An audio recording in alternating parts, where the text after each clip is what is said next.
রাধে রাধে বন্ধুরা, আজ ভাদ্র মাসে কৃষ্ণপক্ষ। আজ আমাদের গোপাল সোনার জন্মদিন, তাই সকাল থেকে বসে পড়েছি গোপালের জন্য আর রাধা গোবিন্দের জন্য মালা গাঁথতে। দেখতে থাকো সারাদিন কী কী হয়, তোমরা পাশে থাকো। মালা গাঁথা হয়ে গেলে এরপর দেখো আমি গোপাল সোনা রাধা রানীকে স্নান করাবো। রাধা রানী নাম নিলে নাকি গোবিন্দকে তাড়াতাড়ি পাওয়া যায়। রাধা রানীকে সবাই একসাথে গোপালকে স্নানটা করে নিচ্ছি। দেখো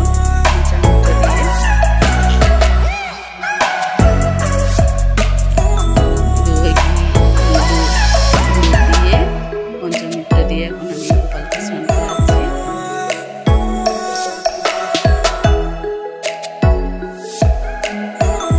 প্রতি বছর মাই ভালো করে গোপালকে স্নান করে সুন্দর করে সাজিয়ে দেবে। মাটা একটু অসুস্থ বলে এবার আমাকে বলল যে স্নান করে সাজিয়ে দিতে।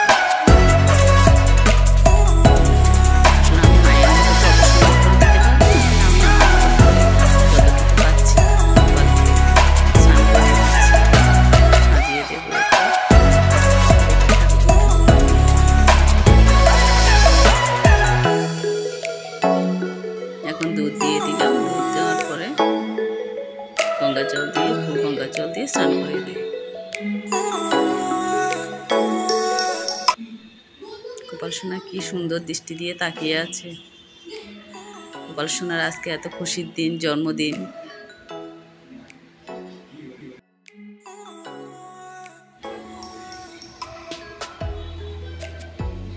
এখন গঙ্গার জল দিয়ে দিলাম, গঙ্গার জল দিয়ে গোপালকে আর রাধা রানীকে আমি স্নান করিয়ে দেওয়া হয়ে গেলে পরিষ্কার করে নিচ্ছি।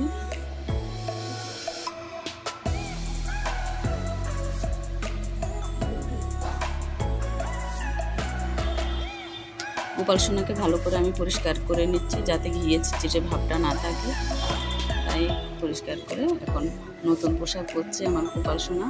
দেখো গোপালের ড্রেসটা কেমন হয়েছে সকলে জানাবে। গোপাল তো খুব খুশি নতুন ড্রেস পরে।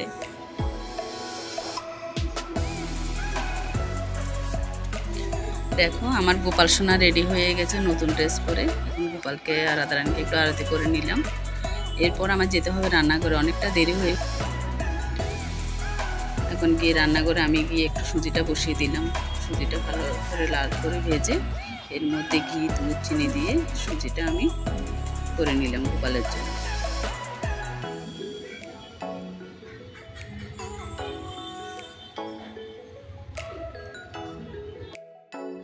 সুজিটা আমার প্রায় হয়ে এসছে, তাই আমি এখন নামিয়ে নিলাম। সুজিটা নামিয়ে নেওয়ার পর ওইদিকে মাকে বললাম তালের রসটা দিয়ে ময়দাটা আর সুজিটা মেখে রাখতে। এখন আমি বানাবো তালের বড়া।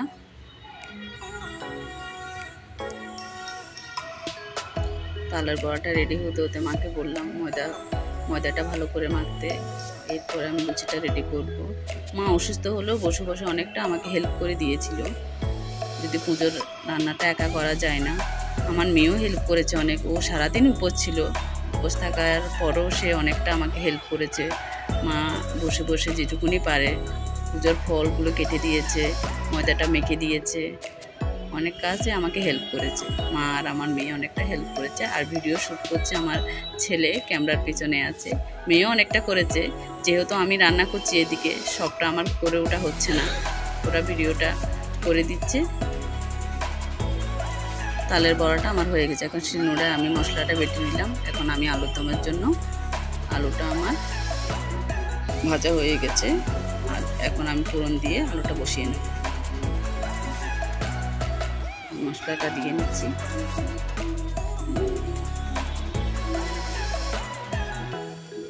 আমি নুন, হলুদ, লঙ্কা, বাদাম বাটা সব একসাথে নিয়ে ওটা সব একসাথে দিয়ে টমেটো কুচি দিয়ে ভালো করে মশলাটা আমি কষিয়ে নিচ্ছি যাতে কাঁচা গন্ধটা না থাকে।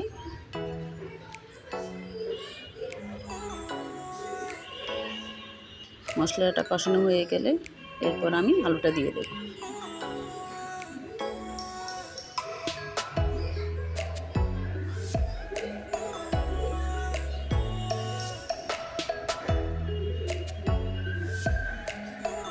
মশলাটা অনেকক্ষণ ধরে কষাতে হচ্ছে। কষানোর পর আমি এখন আলুটা দিয়ে দিচ্ছি।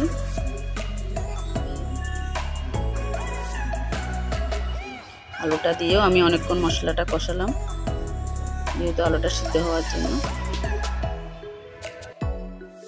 পাশে গরম জল বসিয়েছিলাম, ওটা এখন ঢেলে দিলাম।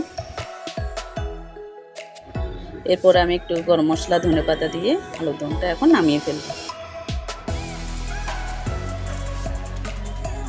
দেখো বন্ধুরা আমার আলুর দমটা কেমন হয়েছে। দেখতে দেখতে অনেকটা সন্ধ্যা হয়ে গেল, এখন আমি লুচিটা করে নেব। সন্ধ্যা আবার পুজোর জোগাড় করতে হবে ওদিকটা গিয়ে, তাই আমি কড়াইতে তেল দিয়ে লুচিটা করে নিচ্ছি।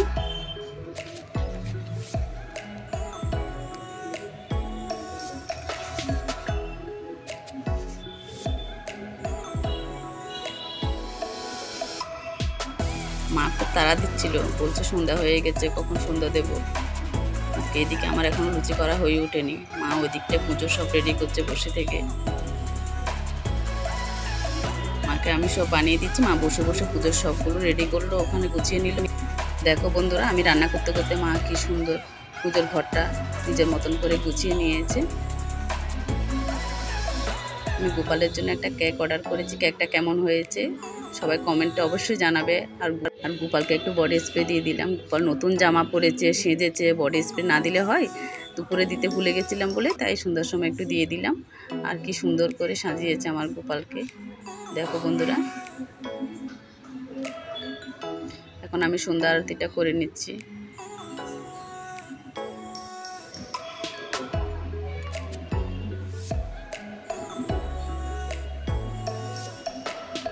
গোপাল কেকটা কেমন হয়েছে অবশ্যই বলবে।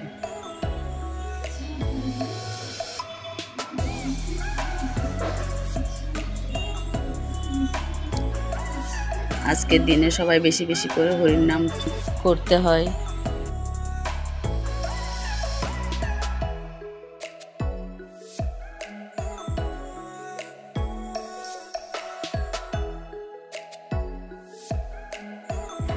সন্ধ্যা আরতি শেষে আমি আর মা এখন একটু কীর্তন করছি।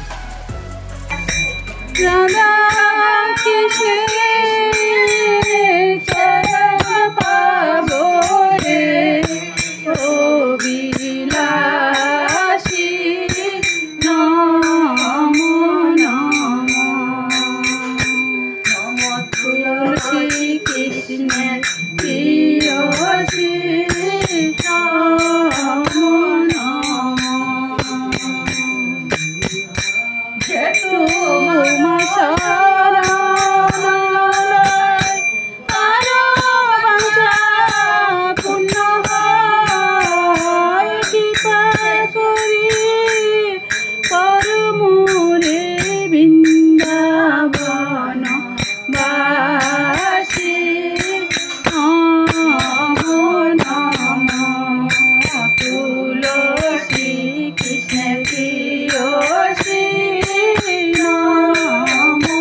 সন্ধ্যা কীর্তন শেষে আমরা এখন গোপালের কেক কাটছি। গোপাল সোনা এখন কেক খাবে। জন্মদিনের প্রধান আকর্ষণ হচ্ছে কেক কাটা। এই কেক কাটার জন্য বাচ্চারা অধীর আগ্রহে বসে থাকে। তেমনই গোপসোনা আমার সন্তানের মতন, তাই এখন গোপসোনা কেক কাটবে। গোপসোনাকে আমি কেকটা খাইয়ে দিচ্ছি।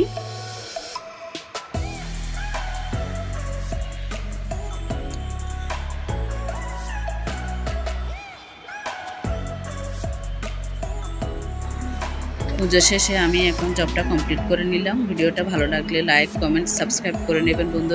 রাধে রাধে বন্ধুরা।